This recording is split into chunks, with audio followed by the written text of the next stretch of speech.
야, 저 돼지는 뭘 먹고 저렇게 뚱뚱한 거냐? 몰라, 그냥 나는 새 아이폰만 받으면 돼. 순박하게 생겨 보이는 앳된 남자아이 입에서 나온 이야기입니다. 복도를 지나가다 우연히 들은 여자아이는 눈물을 흘리며 바로 학교 밖을 뛰쳐나갑니다. 난 다시는 학교 안 가. 밥도 안 먹을 거야. 뼈만 앙상한 한 소녀가 울부짖습니다. 과연 그들에겐 어떤 사연이 있었던 걸까요? 구독과 좋아요 부탁드리고 재미있게 시청 바랍니다. 저희 감동 오락관은 채널 수익금의 일부를 브루이웃 성금으로 기부하고 있습니다. 안녕하세요. 저는 헝가리에 살고 있는 에스더라고 합니다. 저희 부모님은 유명한 레스토랑을 운영하고 계신데요. 그래서 남부럽지 않은 재력으로 저와 동생은 풍족하게 살았습니다. 그런데 저희 가족에게는 아픈 손가락이 있습니다. 바로 사랑스런 제 여동생입니다. 여동생은 밝고 마음이 따뜻한 아이였어요. 하지만 레스토랑 확장으로 바쁜 부모님은 여동생을 돌볼 겨를이 없었답니다. 저는 미국으로 유학을 갔던 터라 여동생과는 떨어져 지냈고요. 그런 여동생은 부모님이 주시는 용돈으로 몸에 좋진 않지만 맛있는 패스트푸드들을 자주 먹으며 먹고 자고를 반복하다가 어느덧 키 165cm의 몸무게가 100kg까지 이르렀죠. 하지만 성격이 워낙 밝았던 여동생이라 늘 잘 지내는 것처럼 보였습니다. 그런데 여동생이 우연히 복도를 지나가다가 믿었던 남자친구와 친구들이 하는 말을 듣고 말았다고 합니다. 야, 저 돼지는 뭘 먹고 저렇게 뚱뚱하냐? 몰라, 그냥 나는 새 아이폰만 받으면 돼. 여동생은 남자친구 생일 선물로 아이폰을 사주기로 했었다고 합니다. 항상 밝게 말하고 씩씩하고 공부도 잘했던 여동생에게 어둠의 그림자가 드리우기 시작했습니다. 그들이 말하는 걸 들은 여동생은 그날로 집에 들어와서 일주일을 울면서 나오지 않았고 먹지도 않았습니다. 부모님은 너무 걱정이 돼서 타일러도 봤지만 방에서는 울음소리만 들릴 뿐이었습니다. 그러던 중 저 또한 미국 국민들의 코로나 감염이 심해져서 유학을 접고 헝가리에 돌아와야 했습니다. 학교도 모두 문을 닫았고 모두 고향으로 돌아가라는 권고를 받았습니다. 집에 돌아와서 여동생의 모습을 보니 정말 눈물만 흘렀습니다. 그 생기 있고 밝던 여동생은 사라지고 30kg도 채 되지 않는 뼈만 앙상한 모습이 되어 있더군요. 여동생에게 그딴 남자애는 인간 쓰레기니까 잊자고 타일러도 봤지만 여동생은 여전히 생기를 잃은 눈빛이었습니다. 섭식장애 치료를 받고 있지만 좀처럼 차도가 보이지 않았습니다. 부모님은 온갖 음식을 먹여보려 했지만 받아들이지 못했습니다. 심리적인 문제로 거의 스프와 빵만 세모이만큼 먹을 뿐이었습니다. 물론 처음에는 수액을 맞아야만 버텼는데 그나마 조금 나아져서 이제는 병원 신세는 지지 않아도 되었죠. 코로나로 집에 돌아온 저는 경악을 금치 못했습니다. 여동생도 달라졌지만 헝가리에서 꽤 유명했던 레스토랑이 파리만 날리는 지경이 되었습니다. 관광객들의 필수 코스였는데 코로나로 관광객도 끊기자 저희 부모님은 내국인 장사를 위해 고군분투하게 되었습니다. 하지만 그마저도 쉽지 않았어요. 부모님은 전 세계적인 위기 때문에 손님이 없는 거니 시간이 해결해 줄 거라 했지만 저는 조금 생각이 달랐어요. 미국 유학을 하면서 세계 각국 사람들을 만나보니 세상이 변했고 식문화도 많이 변했다고 느꼈습니다. 뭔가 좀 변화를 가져야겠다고 생각하고 있을 때쯤 저희 식당은 정말 최악을 달리고 있었어요. 코로나가 끝나가는데도 나아갈 기미가 전혀 보이지 않았거든요. 그래서 제가 다른 나라의 음식들을 연구하기로 했습니다. 부모님은 저를 기특하게 생각하며 스페인이나 프랑스에 가서 한번 음식을 배워와 보라고 권유해 주셨습니다. 하지만 저는 생각이 달랐습니다. 아시아로 가야 한다고 생각했죠. 스페인이나 프랑스 요리들은 너무나 뻔했으니깐요. 차별성이 있어야 한다고 생각했고 요즘 인스타나 페이스북에 보면 아시아 푸드가 선풍적인 인기였거든요. 떠나기 전 여동생에게 이야기를 했습니다. 로엔, 지금 우리 집은 위기야. 부모님은 이제 늙으셨고 우리가 다시 일으켜 세워야 해. 그런데 그런 인성 쓰레기인 아이의 말에 언제까지 누워있을래? 우리 다시 시작해보자. 언니 다녀올 때까지 밥 잘 먹기로 해. 라고 약속을 하고 저는 비행기에 올랐습니다. 비행기는 마닐라를 경유하여 중국을 가는 비행기였습니다. 아무래도 중국이 대륙이 크다 보니 다양성도 존재할 것 같고 인구가 많으니 여러 음식에 대한 아이디어가 많지 않을까 하는 생각이 들었죠. 비행기에서 정말 생각이 많았습니다. 어깨도 무거웠고요. 여지껏 부모님이 저를 키워주셨다면 이제는 제가 나이 드신 부모님과 동생을 책임져야 할 것 같았으니깐요. 마닐라에서 하루 묵게 되었는데 마닐라업 BGC 캠퍼스에서 김치 페스티벌을 한다는 포스터를 보게 되었습니다. 아시아 음식이 타겟이었기 때문에 저는 고민도 할 것 없이 바로 달려가게 되었죠. K-팝과 한류 열풍으로 한국이라는 나라도 알고 있었고 불고기와 잡채는 많이 보았어도 김치를 직접 보게 된 건 처음이었습니다. 김치로 만든 요리는 상상 초월이었습니다. 너무 매워서 접근하기 어렵지 않을까 하는 걱정이 있었는데 김치 마요 소스에 감자튀김을 먹어보니 정말 눈이 번쩍 떠지더군요. 맥주에 너무 딱인 메뉴라 사이드 메뉴로 감자튀김에 소스로 제공을 해보면 좋겠다고 생각했죠. 중국의 춘권처럼 생긴 만두라는 음식도 밀가루 피 안에 속이 꽉 차서 처음 맛보는 맛이었습니다. 게다가 매운 김치만 있는 것이 아니라 고춧가루가 들어가지 않은 김치가 있었는데 백김치라고 하였습니다. 먹어보면 감칠맛이 있는 백김치, 피클로만 먹었던 오이로 만든 김치. 종류 또한 너무 다양했어요. 유레카. 바로 컨셉은 김치로 선택했죠. 숙소로 돌아와서 저는 김치에 대해 연구하기 시작했습니다. 그런데 인터넷을 보니 김치가 중국 거라는 말도 있고 한국 거라는 말도 있고 의견이 너무 분분하더라고요. 그래서 저는 중국으로 가는 것이 예정되어 있기도 했고 훨씬 넓은 대륙의 중국에 가면 더 많은 정보를 얻을 수 있겠다는 판단으로 중국으로 향했습니다. 중국에 도착하여 여러 인맥을 통해 수소문한 끝에 중국에서 가장 큰 김치업체를 방문하였는데 정말 경악을 금치 못했습니다. 대형 작업장 안에 배추를 절이는데 포크레인으로 배추를 옮기는 게 아니겠어요? 찌든 기름때가 잔뜩인 포크레인으로 어떤 위생 공정도 없이요. 게다가 작업하는 사람들은 맨몸으로 작업장에 들어가서 배추를 씻고 있더군요. 배추를 절이는 물이 흙탕물인지 구분이 안 갈 정도였습니다. 이런 김치를 먹는다니 정말 구역질이 날 것 같았습니다. 한쪽에서는 김치를 만들 고추를 처리하고 있었는데 제 눈을 의심했습니다. 길바닥에 아무런 작업도 없이 마른 고추를 펼치는데 고추반 쥐반 아니겠어요? 저 고추를 그대로 옮겨서 가루로 내더라고요. 저는 정말 너무 실망스러웠습니다. 김치를 발견해서 너무 기뻤는데 이런 비위생적인 음식을 낸다면 우리 집은 쫄딱 망하는 것뿐 아니라 우린 헝가리에서도 퇴출당할 게 불보듯 뻔했으니깐요. 한숨을 쉬며 김치는 포기해야 하나라고 생각했습니다. 그래도 중국에 왔으니 뭔가를 얻어가야겠다는 생각에 상해에서 가장 비싸고 유명한 레스토랑에 갔어요. 분위기도 좋았고 음식 맛도 좋았지만 너무 비싼 가격에 우리 헝가리에서는 맞지 않았죠. 그런데 옆 테이블에서 김치를 추가 주문하는 커플을 보았어요. 김치가 더러운 줄도 모르고 저렇게 먹는구나 하고 제가 쳐다보다가 눈이 마주치게 되었죠. 커플은 동양인이었고 저도 모르게 그들이 김치를 먹는 모습을 보고 어떤 표정을 짓는지 보게 되었습니다.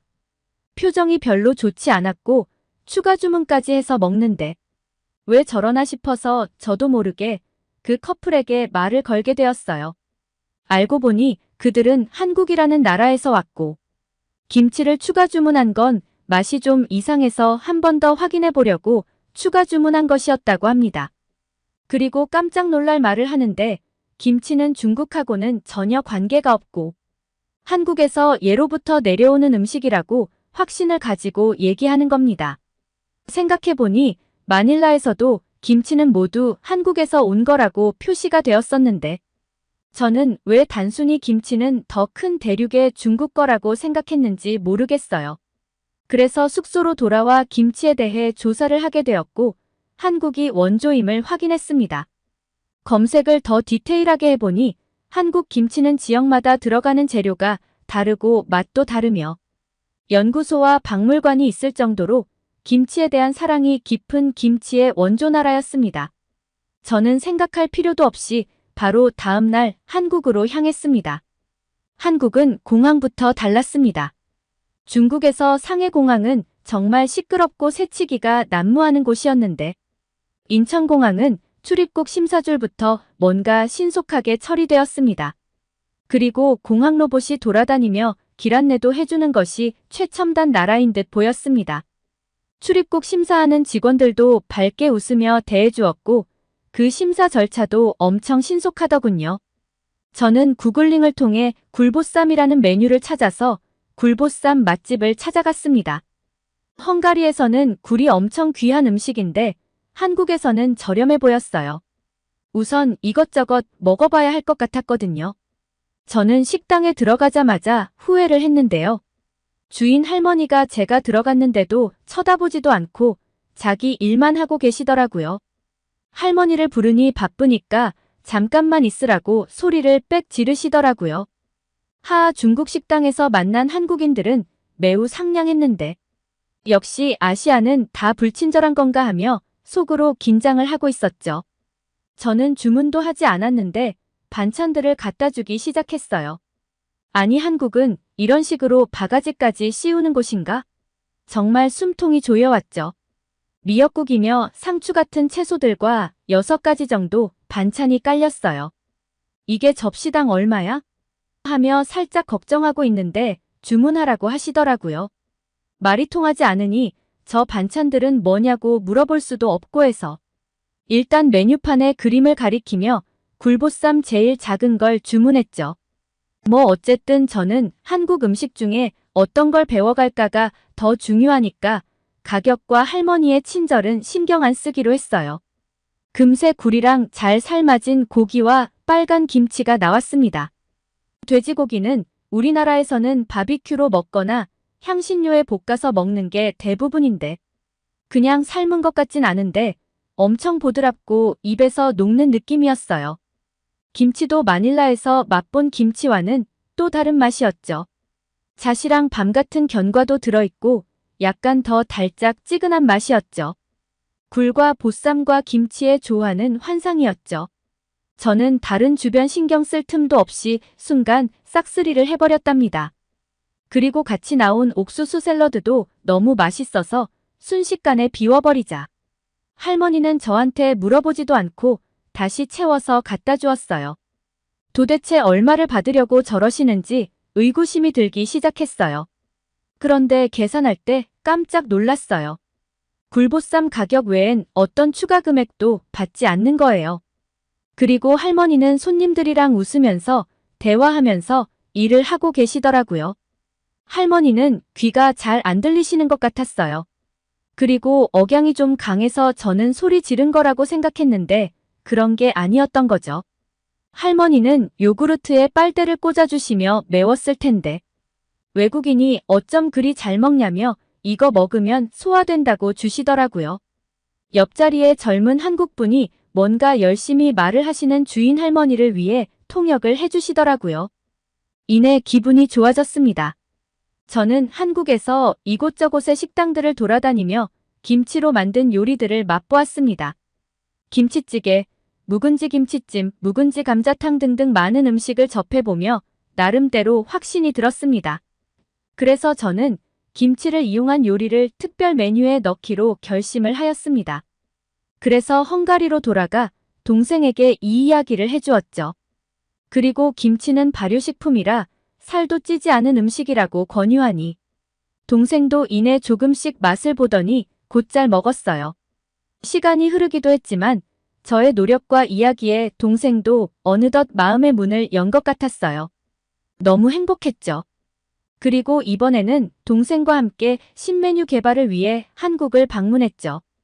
동생과 외출하는 자체도 너무 신기한 일인데 메뉴 개발을 위해 간다니 든든한 지원군을 얻기도 한 것 같았고 날아갈 듯 기뻤습니다.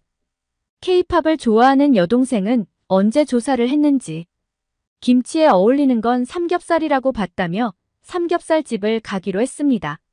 게다가 헝가리 사람들은 돼지고기를 즐겨 먹기 때문에 메인 디쉬로도 적당해 보였죠. 삼겹살이라는 음식은 베이컨이나 바비큐로 주로 먹는 우리 헝가리 사람들에게는 충격이었습니다. 그리고 김치를 돌판에 같이 구워서 먹는 그 맛은 정말 환상이었죠. 우리는 대박의 기운을 느꼈답니다. 다음 과제는 김치를 수입할 업체를 찾아야 했어요. 중국에서의 불결한 김치 공장을 생각만 하면 지금도 치가 떨립니다. 그래서 한국도 중국처럼 위생이 안 좋으면 어쩌나 하는 걱정으로 김치 공장을 찾아가 봤습니다.